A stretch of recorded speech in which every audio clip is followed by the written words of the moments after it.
ketika sebagian para fuqara muhajirin itu datang kepada Nabi sallallahu alaihi wasallam yang mereka mengatakan, ya Rasulullah, dhahaba ahlud duthur bid darajatil ula wan na'imil muqim. Ya Rasulullah, telah pergilah orang-orang yang kaya ya dengan derajat-derajat yang tinggi dan kenikmatan-kenikmatan yang terus-menerus akan mereka dapatkan, seperti itu. Kemudian kata Rasul, emang siapa dan emang kenapa tentang hal tersebut? Mereka mengatakan, yusalluna kama nusalli, mereka salat ya sebagaimana kami salat, wa yasumuna kama nasumu, mereka itu saum sebagaimana kami saum, wa yatasaddaquna wa la natasaddaqu, mereka bersedekah sementara kami juga tidak bersedekah. Kenapa? Karena tidak punya uang ya, seperti itu. Kemudian wa yu'tiquna wa la nu'tiqu, mereka bisa memerdekakan budak sementara kami enggak bisa memerdekakan budak, budaknya juga enggak punya, gitu kan. Artinya karena kalangan fuqara, orang-orang miskin. Tapi apa kata Rasulullah sallallahu alaihi wasallam? Afala u'allimukum syai'an tudrikuna bihi man sabaqakum wa tasbiquna bihi man ba'dakum wa la yakuna ahadun afdala minkum illa man sana'a mithla ma sana'tum. Ya, maukah aku ajarkan kepada kalian sesuatu yang kalian bisa mengejar orang-orang yang mendahului kalian, ya, dan orang-orang yang setelah kalian juga ya itu tidak bisa untuk mengejar seperti itu, ya, kecuali kalau misalkan mereka itu melakukan yang sama sebagaimana yang kalian lakukan, seperti itu. Qalu, maka kemudian mereka mengatakan, bala ya Rasulullah, tentu ya Rasulullah, pengen diajarin kayak gitu, pengen amalan itu. Qal, maka kata Rasulullah sallallahu alaihi wasallam, tusabbihun wa tukabbirun wa tahmidun dubura kulli salatin 33 marratan. Kalian bertasbih, kalian bertakbir, kalian bertahmid di akhir setiap salat. Berapa kali? 33 kali. Hadis ini diriwayatkan Imam Bukhari, kemudian diriwayatkan pula oleh Imam Muslim. Nah, kemudian ikhwafillah sekalian rahimani wa rahimakumullah, sementara di riwayat yang lain di Imam Muslim itu disebutkan ketika mereka datang menjelaskan seperti itu, kata Rasulullah sallallahu alaihi wasallam, yaitu dzalika fadlullah yu'tihi may yasha. Itu adalah keutamaan dari Allah yang Ia berikan pada siapa yang Dia kehendaki, seperti itu. Itu udah kehendak dari Allah Subhanahu wa taala. Orang kaya, orang miskin, itu jadi takdir Allah Subhanahu wa taala. Gitu kan? Kita mau berupaya seperti apapun, tetap itu sudah menjadi takdir Allah Subhanahu wa taala. Demikian. Ya. Nah, kemudian ikhwafillah sekalian rahimani wa rahimakumullah, barulah oleh Rasulullah SAW dikasih tahukan caranya untuk mengejar keutamaan mereka. Nah, ikhwafillah rahimani wa rahimakumullah, kata Imam Nawawi rahimahullah di dalam Syarah Sahih Muslim, beliau mengatakan, apa itu? Wa fi hadzal hadits dalilun li fadlil ghani asy-syakir 'ala al-faqir as-sabir. Hadis ini ada dalil akan keutamaan orang kaya yang bersyukur, gitu ya, 'ala al-faqir as-sabir, atas orang fakir yang sabar. Jadi kata Imam Nawawi, ini dalil jadi apa? Jadi dalil bahwasanya orang kaya yang bersyukur lebih utama daripada orang miskin yang sabar. Demikian. Wa fil mas'alah khilafun masyhur baina as-salaf wal khalaf min at-tawaif.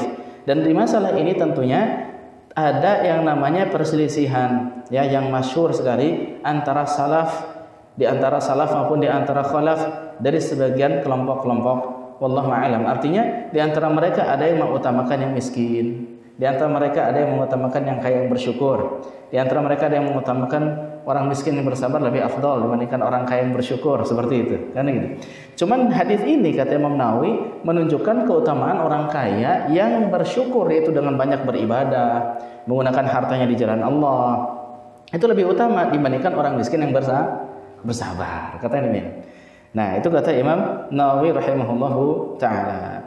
Baik, selanjutnya ya.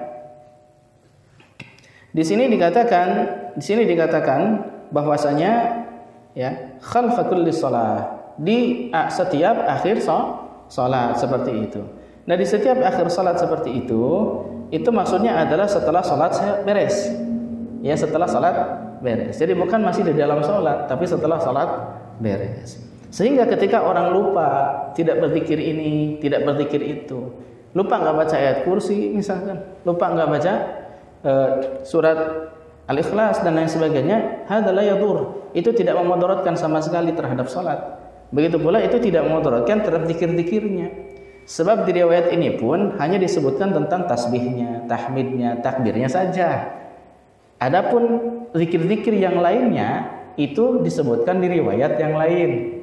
Sehingga urutan yang kita tahu, Bapak Ibu, dari mulai awal kita berzikir istighfar, ya, kemudian sampai kita beres sampai ke baca ayat kursi, itu ternyata hasil mengumpulkan dari berbagai riwayat gitu. Bukan dari satu hadis, tapi dari berbagai hadis. Sehingga kita bisa mengamalkannya itu terkadang bisa berurutan, terkadang juga bisa tidak berurutan. Toh yang membangunnya juga bukan dari satu hadis, tapi dari berbagai hadis, berbagai jalur riwayat seperti itu. Nah, kemudian salasan wa salasin, 33 kali. Nah, 33 kali difahami oleh sebagian ulama seperti Suhail bin Abi Shalih, itu berarti jumlahnya 30 tilu gitu. Jumlahnya 33. Berarti kalau dibagi 3 berarti 11 gitu. Akan tetapi jumhur ulama, mayoritas ulama, kebanyakan ulama justru memandangnya bukan begitu caranya, akan tetapi 33 masing-masing, sehingga dijumlahkan semua menjadi berapa? 99. Memang ada riwayat dari Ibnu Umar, ya, dari sahabat Ibnu Umar, diriwayatkan oleh Imam Al-Bazzar bahwasanya zikirnya 11 seperti itu. Sehingga kalau tasbih, takbir, tahmid disatukan, dijumlahkan jadi 33. Akan tetapi sanadnya dhaif, sanadnya lemah. Maka Allah alam, kebanyakan ulama inilah yang benar dalam hal ini. Maksud di hadis ini 33 kali. Selain itu, ya, Bapak Ibu sekalian rahimani wa rahimakumullah, sebagian ulama memandang keumuman hadis ini. Artinya setiap setelah sholat berarti yang fardu maupun yang sunnah masuk di dalamnya, kan begitu? Yang fardu, yang sunnah juga masuk. Berarti yang sunnah pun setelah sholat sunnah bisa untuk berzikir ini, tasbih, takbir, tahmid. Akan tetapi hamalahu aktsarul ulama 'alal fardhi. Kebanyakan ulama membawanya kepada yang fardu saja. Berarti zikir ini mah hanya di fardu menurut kebanyakan ulama. Kenapa? Karena di hadis Ka'ab bin Ujrah diriwayatkan Imam Muslim itu ditakyid. Ditakyid itu jadi diikat dengan yang fardu saja. Dijelaskan bahwasanya setiap setelah salat fardu, yaitu dengan zikir-zikir yang tadi. Oleh karenanya untuk salat yang nafilah, salat yang sunnah mah menurut kebanyakan ulama tidak membaca zikir-zikir tadi, seperti itu. Nah, begitu ya. Demikian.